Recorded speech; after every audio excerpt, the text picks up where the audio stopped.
Good Wednesday morning to you, and welcome to the second day of the Nebraska Ag Expo. The Sunrise Report, streaming live online, is brought to you by the Nebraska Ag Expo as well as Curry Industries. Chad, what a day number one we had. It was a very good day yesterday. I've heard from several exhibitors here at the Nebraska Ag Expo that it was the best first day of a farm show that they've had in a long time. And that means a couple of things. A lot of people here, but a lot of good conversations are happening at this show as well. Yeah, I couldn't believe how many people were here on a Tuesday. That's great news, though. Happy to see that out here at the Nebraska Ag Expo. Well, if you're new to the Sunrise Report, what we do here, we're bringing you some behind-the-scenes clips and some recaps of the different things happening out here at the show. And we kick off today's Sunrise Report with a conversation with the Chief Executive Officer and the President of the Iowa-Nebraska Equipment Dealers Association, INEDA for short. Some of you might be saying, what is INEDA, Chad? Yeah, and we're going to talk to Mark about that, but it's basically the organization that puts this on, and if you are a dealer of equipment, this is the trade association that you would be a part of, right? Yep, let's view that conversation now with Mark Hennessy.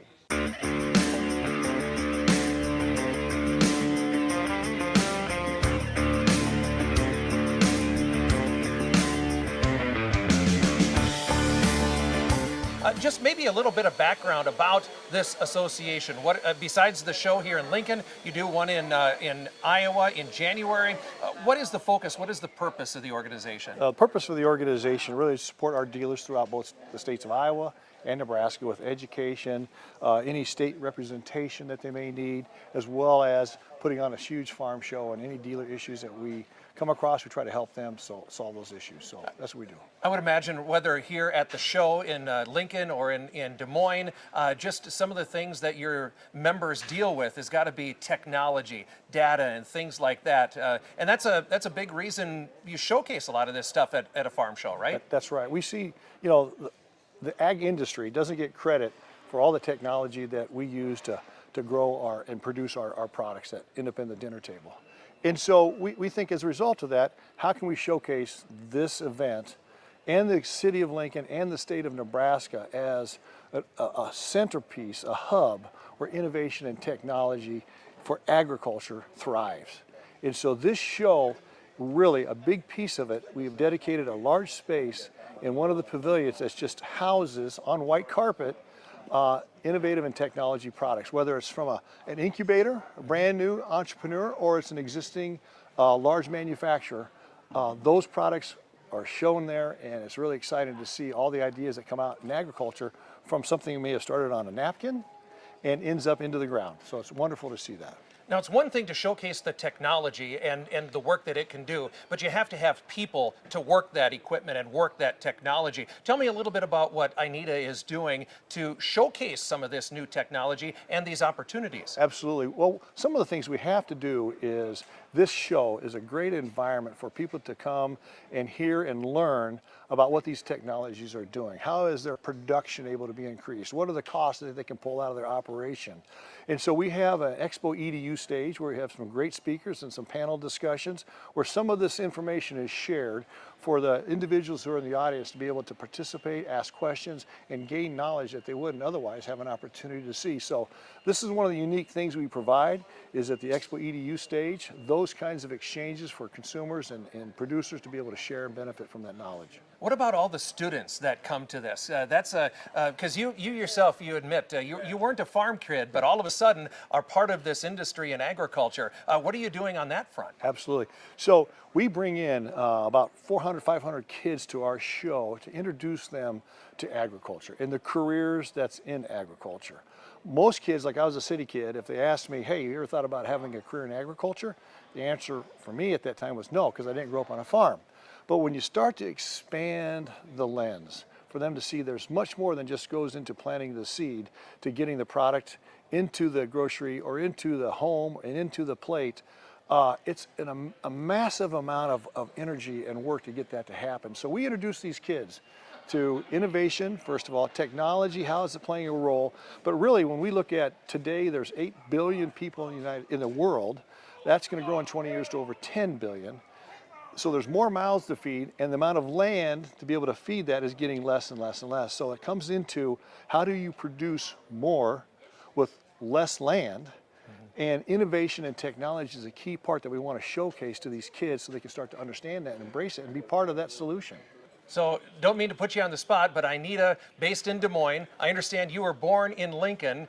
So, coming back home here this week, do I dare ask, what colors are we? Are we scarlet and red, or are we?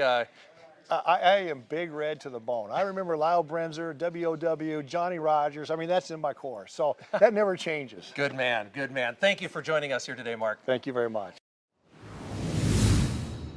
Chad, good stuff there with Mark. Appreciate the conversation with him.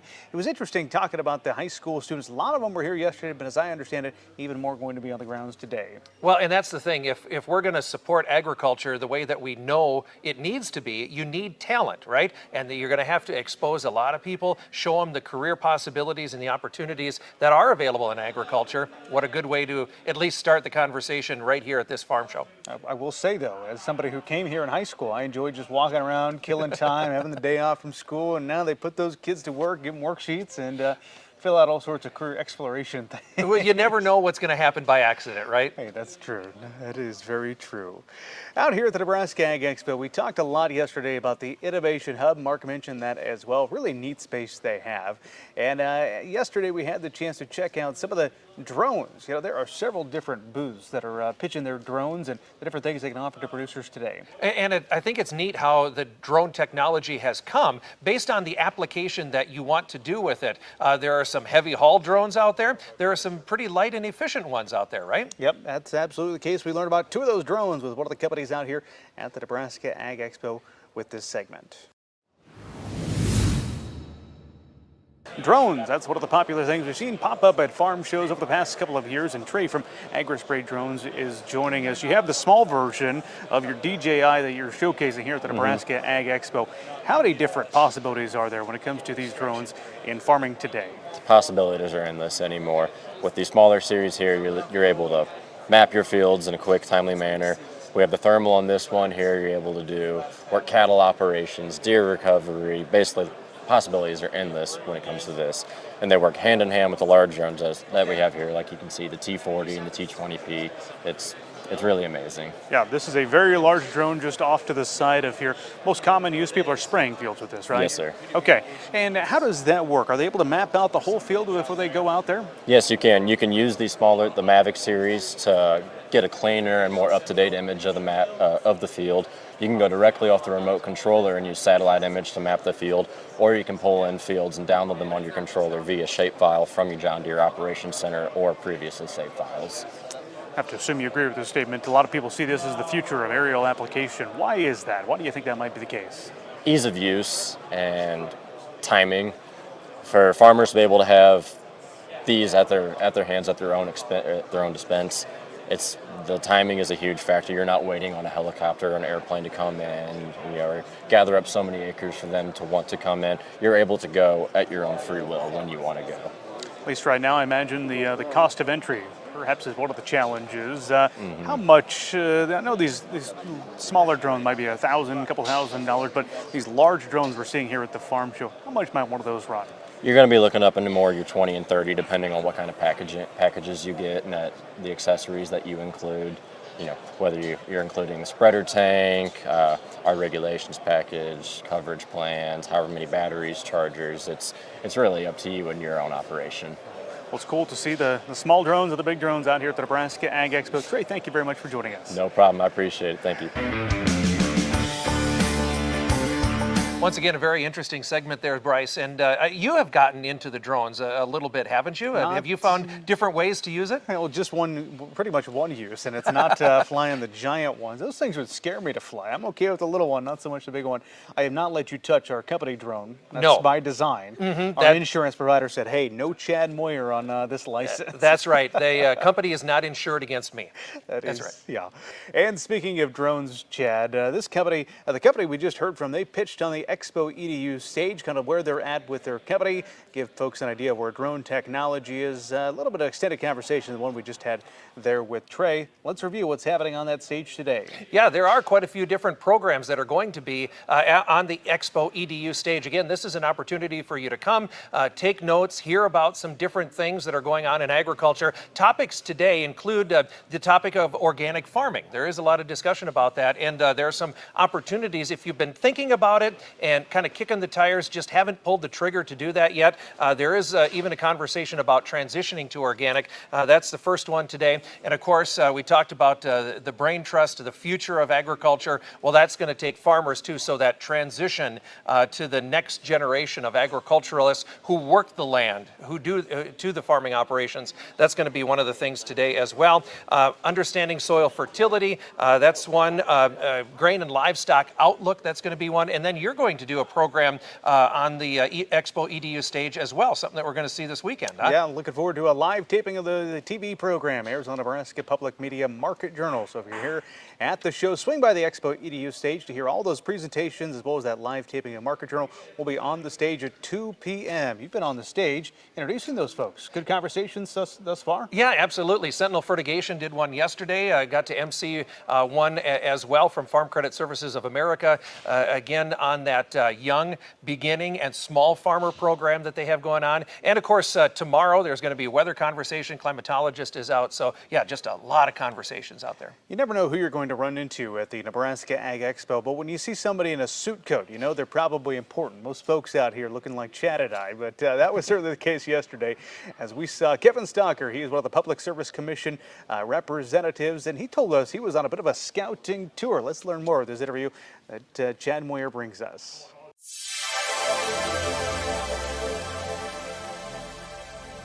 Here at the Nebraska Ag Expo 2023, and an opportunity to walk around Innovation Hub here. And one of the individuals who is walking around here is Kevin Stocker. He is one of the commissioners, public service commissioners for the state of Nebraska. Thanks for being here, first of all. I guess, first of all, what brings you to the Nebraska Ag Expo? What are you seeing while you're here? Well, we're very interested in precision ag.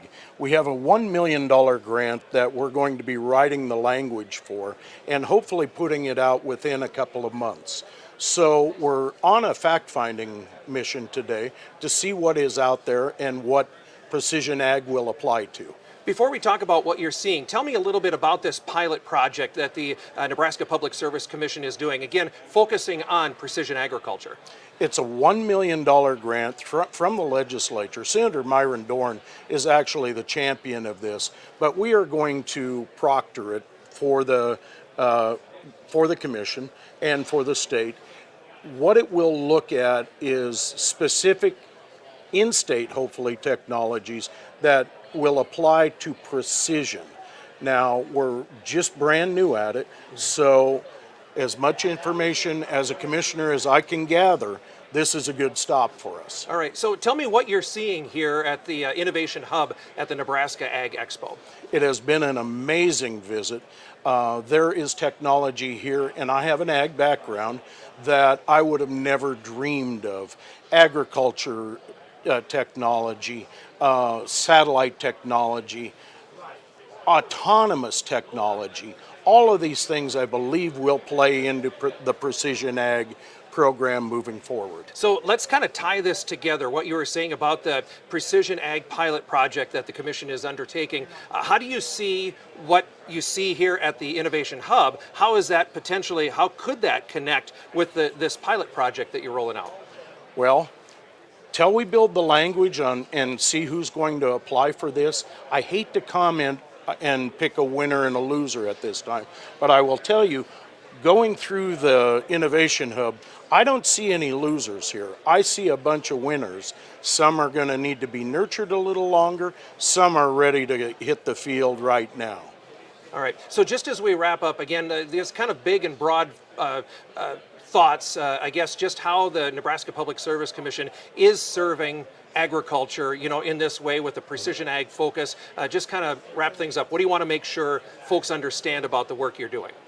Well, the work we're doing supports Nebraskans, all facets of Nebraskans. The Public Service Commission touches every Nebraskan's life every day, whether it be through telecom, transportation, and innovation. Right now, the innovation through broadband expansion and through technology expansion is huge. And we're trying to do our best at public service. We understand that we need to get out in the field more to see what is available. And we really need to be good listeners to what the people are wanting, what is out there and what they're needing. I almost hate to ask you, but do you see anything that you could potentially bring home from the farm show when you go back to Scotts Bluff, something that you need on the farm? Well, yeah, not a lot of things that I can afford, but there's everything I love to take home. It is, sure looks nice. It's fun to explore those, isn't it, here at a show like this? This is an amazing show. I've been to the Amarillo show, which is the largest indoor show. This being focused on farming in the Midwest really touches what I'm about. So this is a fantastic venue, fantastic group of people presenting here. It's just great to have this in Nebraska. Kevin, thank you for taking the time. Appreciate your time. Thank you very kindly. Well, that's an interesting angle I certainly had not thought of. A little bit of a scouting tour, as I mentioned, with Kevin Stocker with the Public Service Commission. Thank you for that conversation, Chad. Yeah, absolutely. And like you said, the priority is on supporting agriculture in the state of Nebraska. And this is the way that Public Service Commission in the state of Nebraska has decided to do that. So good to see that they're doing that. And no disrespect to the Public Service Commission or the legislature, which appropriated that money, but you look at some of the ag technology today at $1 million. I'm not sure how far that's truly going to go in the ag tech space. But you have to have a first step, right? Absolutely. And that's what we're going to do. Certainly the case. The seeding money is a big deal. The Nebraska Ag Expo today goes from 8:30 to 4 o'clock. I think I gave you bad information yesterday. I think I said 4:30. Yeah, but that's okay. That's okay. It's 4 o'clock today. If you're going to come on Thursday, it's a 3 o'clock close for that one. So just be aware of that. But again, 9.2 acres under cover, over 800 companies here. And the Lancaster Event Center, now the Sandhills Global Event Center, each building has a new name. The nice thing is they have this nice handy dandy book that'll help you get around and see the different companies that you want to go and see. If you'd like to stop by our booth, we're at 1052. Again, what used to be Pavilion 1. So stop in, say hi. We'd love to visit with you for a little while. Gladly take a cup of coffee too. You mentioned that yesterday. Cup of coffee, donut. We had a few waiting for us. So look forward to that again here today. If you are coming to the show today, head on over to the Nebraska Ag Expo's website. It's very easy, nebraskaagexpo.com. There you can pre-register and save $5 for the price of a ticket. So visit that website before heading out there to this year's Nebraska Ag Expo Wednesday edition. Chad? I'm looking forward to another great day here today. It's a good weather day. You don't have to worry about fighting the ice and the snow or anything like that. It's going to be a good day. Absolutely. Let's have a great day, and we'll see you out here at the Nebraska Ag Expo.